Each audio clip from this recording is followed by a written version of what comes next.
Hello बच्चों, तो चलिए इस प्रश्न को पढ़ते हैं। सिद्ध कीजिए कि लघुगणकीय फलन 0 से अनंत में निरंतर वर्धमान फलन है।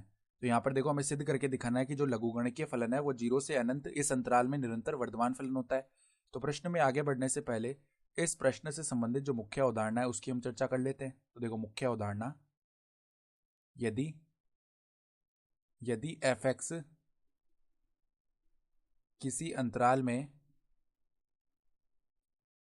अंतराल में निरंतर वर्धमान फलन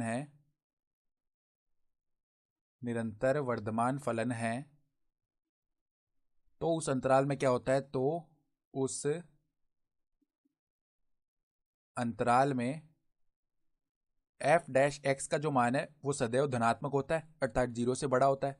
तो अब देखो, एफ एक्स क्या है हमारे पास, लघुगणकीय फलन, यानी कि लॉग आधार ई एक्स। ठीक है, तो एफ डैश एक्स निकाल लेते हैं। देखो, एफ डैश एक्स क्या हो जाएगा, देखो लॉग एक्स का अवकलन क्या होता है, एक्स के सापेक्ष 1/x होता है।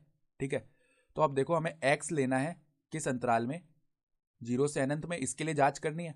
ठीक है, तो अगर x 0 से अनंत में है तो जो 1/x का मान है वो कहाँ से कहाँ तक आ जाएगा, ये भी 0 से अनंत में ही आएगा मान। ठीक है, और जो 0 से अनंत है ये तो सदैव धनात्मक है। ठीक है, तो यहाँ पर देखो 1/x का जो मान आएगा वो 0 से अनंत के बीच में आएगा, यानी कि ये एक धनात्मक संख्या आएगी, धनात्मक, अर्थात एफ डैश एक्स का मान 0 से बड़ा हो रहा है। अतः 0 से अनंत में एफ डैश एक्स क्या आ रहा है, 0 से बड़ा आ रहा है। ठीक है, तो हम क्या बोल सकते हैं, अतः लघुगणकीय फलन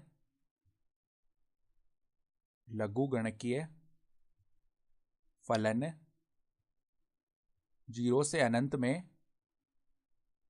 निरंतर वर्धमान फलन है। और यही हमें सवाल में सिद्ध भी करना था। तो हम क्या लिख सकते हैं, इति सिद्धम, अर्थात दी गई अवधारणा के आधार पर हमने सिद्ध करके दिखा दिया। तो आशा करता हूं कि आपको ये प्रश्न समझ में आया होगा। धन्यवाद।